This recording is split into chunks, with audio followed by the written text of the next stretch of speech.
नमस्कार, अग्रिस्मिता किचनमध्ये तुमचं स्वागत आहे। आजची रेसिपी एक अशी आहे जी आमच्या अग्री पद्धतीमध्ये लग्नाच्या पंक्तीत असते, जी आपल्या जेवणाची चव वाढवते। कारण जर भाजी नसेल तर आणि कंटाळा आला असेल भाजीचं तर तुम्ही अशा प्रकारे साध्या आणि सोप्या पद्धतीमध्ये मिरचीची भाजी करून पहा, नक्कीच आवडेल। चला तोंडाची चव वाढूया मग। ही आहे मिरची मी धुवून घेतलेली आहे। इथे 3 पाण्यामध्ये 10-15 अशा मिरच्या घ्यायच्या। तुम्हाला जितकं हवं त्या क्वांटिटीमध्ये करू शकता। तुमच्या घरात माणसं किती आहेत आता हे मी 3-4 माणसांसाठी सुद्धा चालते। मिरच्या म्हणजे खूप खाऊ शकतात अशा नाही ना, म्हणून तर ही मिरची घेतलेली आहे। मिरची स्वच्छ धुतलेली आहे आणि अशी उभी चिरून घेतलेली आहे। तर आता ह्या सर्व मिरच्या मी व्यवस्थित चिरून घेते। इथे मिरच्या व्यवस्थित चिरून घेतलेल्या आहेत आणि ह्यामध्ये टाकलेलं मीठ अगदी थोडंसं चवीपुरतं, म्हणजे त्याच्यात खारटपणा यायला नको, पण टाकलेलं आहे। आणि हे मिरच्या चांगल्या अशा 5 मिनिटं व्यवस्थित शिजवून घेतलेल्या आहेत। पहा सॉफ्ट झालेल्या आहेत मिरच्या, म्हणजे तिखट लागणार नाही। मिरची तिखट घ्यायची नाही आहे, मीडियम साईज ह्याच्यामध्ये जी असते मीडियम तिखटमध्ये असते तीच घ्यायची आहे। ही मिरची आपण अशी घेतलेली आहे, ती चांगली उकडून घेतलेली आहे। आणि आता आपण एकीकडे गॅसवरती ठेवलेली आहे कढई गॅस लावून घ्यायचं आहे, एकदम फ्लेम कमी करून ठेवायची आहे। आणि आता टाकायचं आहे तेल छोट्या पळ्या असल्यामुळे इथे टाकत आहे 4 ते 5 पळी, म्हणजे अगदी छोटी जी आपण चपातीला लावतो ना तेवढी आहे। त्यामुळे एकदम छोटे असल्यामुळे हे 5 पळी मी छोटीशी टाकलेली आहे। पहा तेल किती झालंय, अगदी थोडं। आणि एक मोठा कांदा मी उभा चिरून घेतलेला आहे। तर आता आपण पहिले काय टाकणार आहोत, याच्यामध्ये हा जो कांदा आहे तो टाकणार। उभा चिरलेला कांदा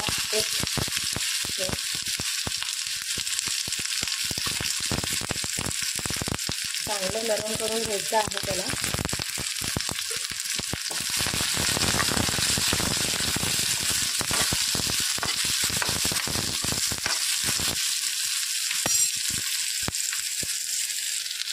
इथे कांद्याचा कलर थोडा चेंज होताना तुम्हाला दिसत आहे।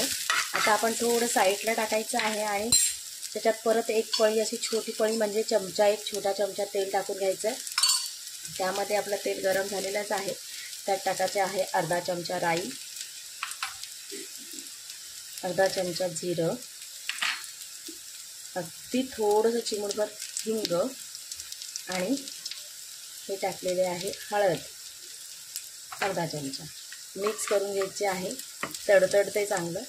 आणि हा कांदा, कारण की अगोदर जर आपण फोडणीला टाकलं तर ते सगळं जळून जातो आणि कांदा मग नरम व्यवस्थित होत नाही। त्यामुळे इथे मी कांदा टाकून घेतलेला आहे अगोदर आणि मग त्याची फोडणी तयार केलेली आहे।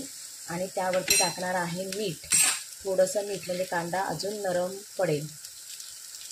चवीपुरतं मीठ टाकून घ्यायचं आहे। मिरचीत थोडं मीठ आहे, त्यामुळे लक्षात ठेवायचं चवीपुरतंच घ्यायचं आहे। आपलं छानपैकी असं कांदा नरम होतोय तोपर्यंत इथे मी एक मोठा टोमॅटो टाकलेला आहे। कारण कांदा, टोमॅटो आणि मिरची, हे टोमॅटोसुद्धा एक मोठा टोमॅटो उभा चिरून घेतलेला आहे।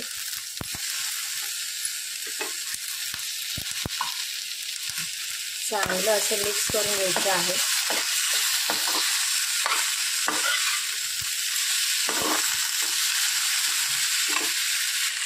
इथे पहा छान अशी मिक्स करून घ्यायचं, सगळं मसाले एकत्र मिक्स करून घ्यायचं आहे। आणि आत्ता आपण ह्यामध्ये थोडं टोमॅटो सॉफ्ट होऊन द्यायचं आहे, अगदी एकदम सॉफ्ट पण नाही, अगदी 1 मिनिटासाठी ह्याच्यावरती ठेवणार आहोत झाकण। ह्याच्यात 1 मिनिटासाठी अगदी झाकण ठेवलेलं आहे। इथे आपलं 1 मिनिट झालेलं आहे, झाकण काढून घ्यायचं आहे। कारण आपल्याला टोमॅटो एकदम सुद्धा असं मिक्स, म्हणजे नरम एकदम करून घ्यायचं नाही आहे, सॉफ्ट करून घ्यायचं नाही आहे, इतकं सॉफ्ट ठेवायचं आहे आत्ता। आणि मग ह्यावरती टाकणार आहोत ज्या मिरच्या उकडून घेतल्या, आता शिजवून घेतलेल्या आहेत, त्या सर्व मिरच्या अशा टाकून घ्यायच्या आहेत आणि ही मिक्स करून घ्यायचं आहे। अशा मस्तपैकी आपण मिक्स सगळ्या करून घेतलेल्या आहेत। आता आपण परत ह्याच्यावरती 1 मिनिटासाठी झाकण ठेवणार आहोत। आता आपलं 1 मिनिट इथे झालेलं आहे। आता हा खूप सुंदर अशी वाससुद्धा येतो आहे आणि चवसुद्धा त्याचं अप्रतिम लागणार आहे। कुठल्याही भाकरीबरोबर, भाताबरोबर तुमच्याकडून सुद्धा खाऊ शकता। पण आता आपण ह्याच्यामध्ये थोडीशी टाकणार आहोत लसूण पेस्ट, त्याच्याने चव अजून वाढेल। अगदी एखादा चमचा टाकायचा आहे, आणि ती मिक्स करून घ्यायची आहे।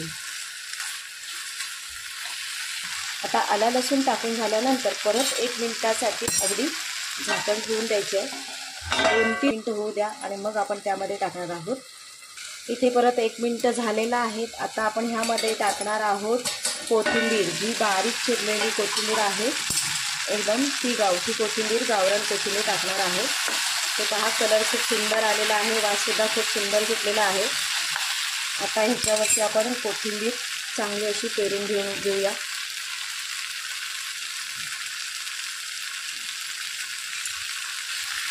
मिक्स करून घ्यायची। तर तुम्हाला आजची मिरचीची भाजी जी आगरी पद्धतीमधली आहे ती तुम्हाला आवडली का? मस्त अशी चटपटीत लागणारी आणि 1 भाकरीच्या ऐवजी 2 भाकऱ्या पोटात जाणारे इतकी छान चविष्ट पद्धतीने होणारी ही रेसिपी आहे। जर तुम्हाला ही रेसिपी आवडली असेल माझी तर नक्की चॅनलला सबस्क्राईब करा, साईडची बेल आयकॉन विसरू नका दाबायला, म्हणजे जेणेकरून तुमच्यापर्यंत नवीन व्हिडिओची नोटिफिकेशन तुमच्यापर्यंत पोहोचेल। धन्यवाद हा व्हिडिओ पाहिल्याबद्दल। पुढच्या